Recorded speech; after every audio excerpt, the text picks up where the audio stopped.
I don't know how to explain that. It just kind of takes the life out of you.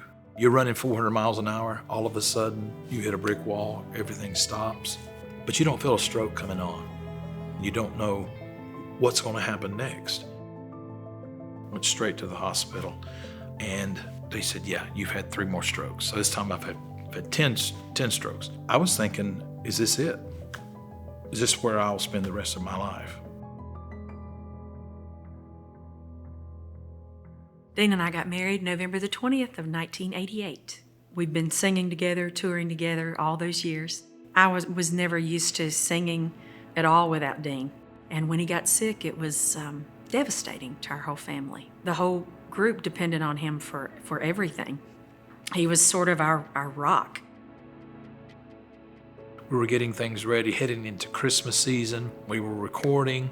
And it wasn't long after that, I started having some different symptoms, but I wasn't paying any attention. I was going 400 miles an hour, and I was sitting in front of a beautiful picture window, and all of a sudden, things started to sway, like a palm tree in the wind. I couldn't get it to stop. I got home, I went to bed, got up the next afternoon. I was up in my office, and I was putting some stuff on my bookcase. My daughter, Carly, was in there, and all of a sudden, the bookcases started swaying again. She said, Dad, you just need to go to bed. You're really, really tired. The next morning, I felt okay. And we're singing. All of a sudden in the back, everything was doubled. I looked at Kim and I took her and I said, I'm having double vision.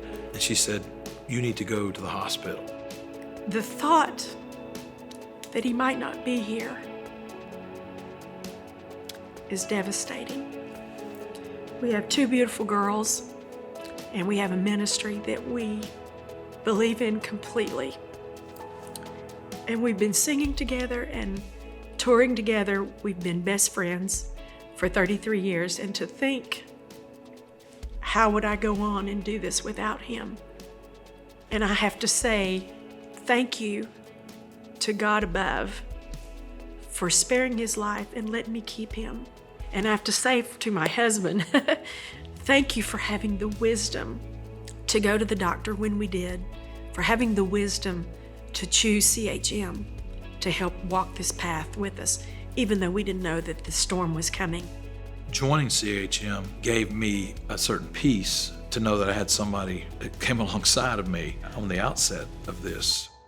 Had it not been for CHM, when those bills started coming in after all the angiograms and the MRIs and the CTs and the hospital stays, and it was $80,000 and $85,000, and it was overwhelming. All our tomorrows are ultimately in his hands, but he has helping hands, and these helping hands are Christian Healthcare Ministries.